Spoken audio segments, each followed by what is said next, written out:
everyone, welcome back to the Library of Parthos. My name is Sarah and today I'm going to be sharing everything that I read in the month of February in rank order from worst to best. Now, if you watched my February TBR, you know that I was a little more ambitious than I normally am, and especially after finishing my January TBR, which is completely unheard of for me, I added a couple extra books on my February TBR and I didn't get through it, which is okay.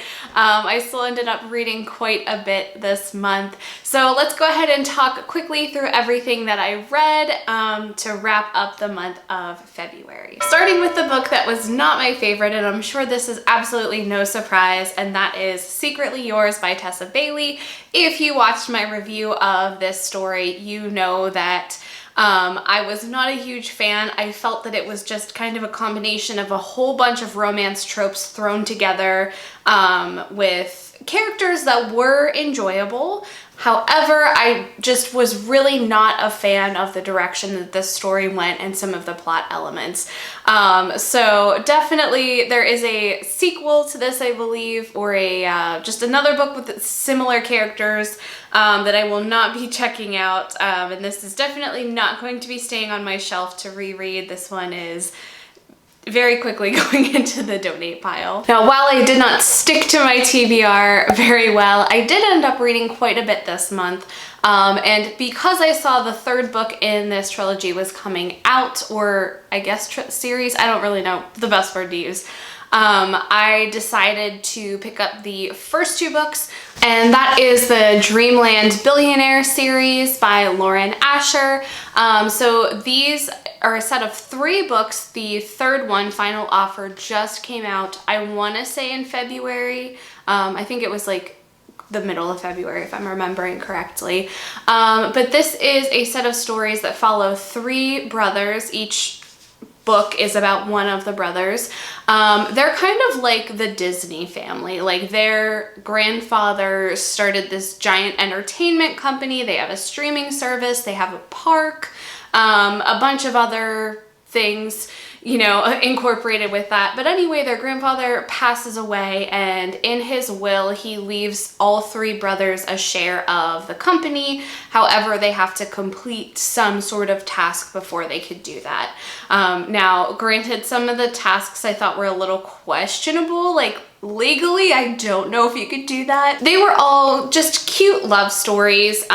Each of them, of course, ends up meeting a girl that they fall in love with. So I'm not gonna get too much into the plot, but the youngest brother, Rowan, in the first book, The Fine Print, has to spend, I believe, 6 months as the director of the Dreamland park, and come up with some sort of big project that can kind of change the direction that the park is headed. And so in his time there, he meets an employee who ends up becoming like a creator. Her name is Zara, and she kind of shows him that he needs to focus more on the employees than on just the next best thing. And then of course they end up together at the end. The second book, Terms and Conditions, this is the one that I was like, I don't know if you can legally do this. Declan is the oldest of the 3 brothers, and he is set to become CEO at some point. However, before he can do that, according to his grandfather's will, he has to get married and have a child. That seems a little sketchy to me. I don't think that that's something that you can make people do. But he ends up in a bind, and he marries his receptionist assistant, Iris, and of course then you find out he's had feelings for her for a really long time, and she returns those, etc. The last book, Final Offer, follows the middle brother, Cal, and he has a lot of drug, alcohol addiction issues, and he has to spend time at his grandfather's lake house and eventually end up selling it. And during that time, he kind of rekindles a romance with an old flame. So they were fun romance books. Nothing super crazy about the plot. You know, they're all kind of the dark brooding type that fall in love with like the bubbly girl pretty stereotypical, but they were a fun read. I'm glad I read them. They were quick and easy to get through, and they kept my attention. So not on my TBR, but I figured since the last book was coming out, why not? The last two that I read this month, I don't think I could put one before the other, but I guess just because of the nature that I've only read the first book of this duology, I'm gonna rank it just slightly lower than my top choice. And that is These Violent Delights by Chloe Gong. I haven't filmed a review on this yet because I was ideally hoping to film a review of this and the sequel, Our Violent Ends, at the same time. And I started the month of February about halfway through this book, and for whatever reason, it just took me a really long time to get through it, and I did not have time to pick up the second book. So hopefully March, a little teaser for my March TBR, I'll get to finish this series and do a full review of both books at the same time. I'm a huge fan of Romeo and Juliet, and so this is a Romeo and Juliet retelling in 1920s Shanghai. So it's an extremely interesting concept. There's a lot of course, the political stuff between the two families, or the two gangs as they are in here.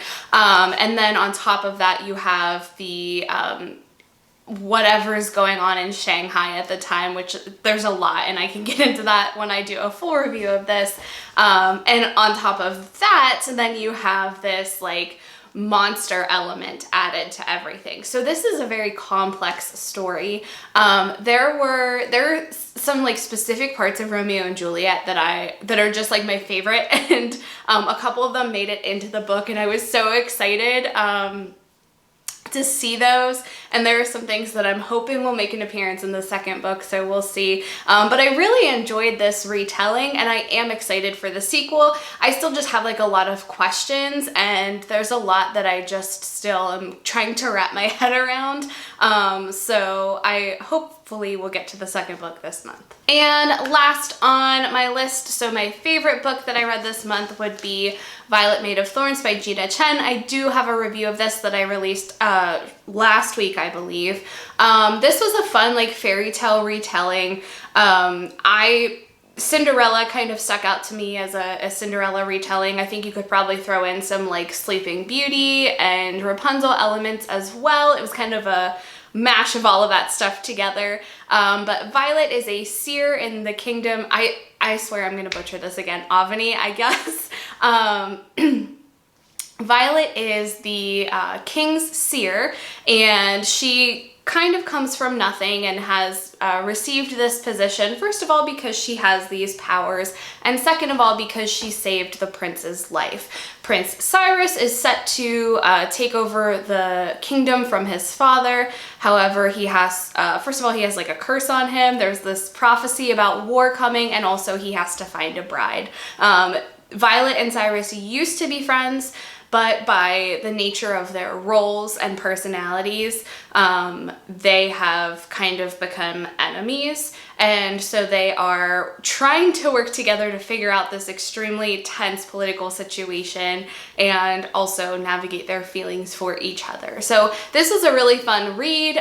It was quick to get through, kept my attention the whole time. Highly recommend it. I really enjoyed it. It is the first book in a duology, and I'm excited for the second one to come out hopefully soon. So that is everything that I read in the month of February. Whatever I didn't get done, I'm gonna try to push into March, and just thinking about all of the things that I want to read in March, it's quite scary. So we'll see. Next week my next video will be my March TBR, so we will see what I can get through in this next month. That's it for this video. Thank you so much for watching. As always, don't forget to like and subscribe, and I will see you guys soon. Bye!